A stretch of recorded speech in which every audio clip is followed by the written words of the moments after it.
Bonjour et bienvenue sur ma page YouTube, The Tarot Reader in Paris.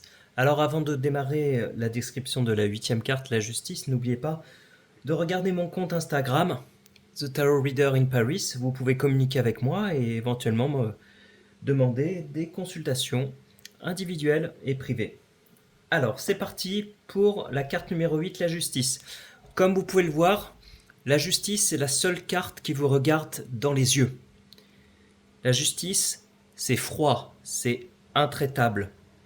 Regardez, la balance au niveau du cœur pour savoir dans quel équilibre la justice est.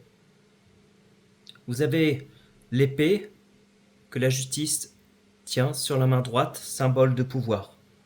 Les couleurs, vous avez du jaune, le pouvoir, le bleu, la profondeur, et le rouge, la force.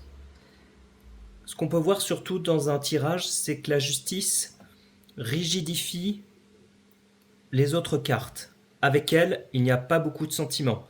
D'ailleurs, si jamais vous avez cette carte dans un tirage d'ordre sentimental, l'on peut dire que cette carte n'est pas vraiment appropriée, parce qu'elle est vraiment tout le contraire des sentiments.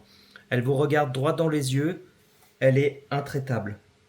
C'est la lame de la rigueur par excellence, de la loi et de l'équilibre cosmique. On peut dire que ce sont les règles auxquelles le battleur, devenu adulte, est confronté.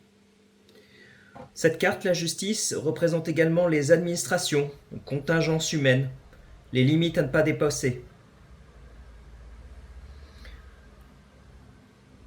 Cette carte n'est ni négative ni positive.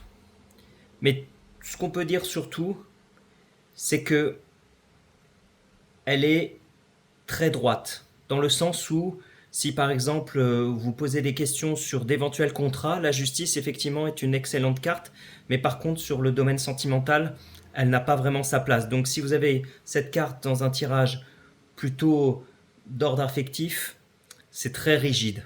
Donc il vaut mieux la voir dans un tirage plutôt dans le domaine du travail ou de la finance. Ce que l'on peut dire, c'est que si par exemple vous cherchez un contrat de travail, si vous tombez sur la justice, ça peut être une très bonne carte, notamment si elle est associée au pape.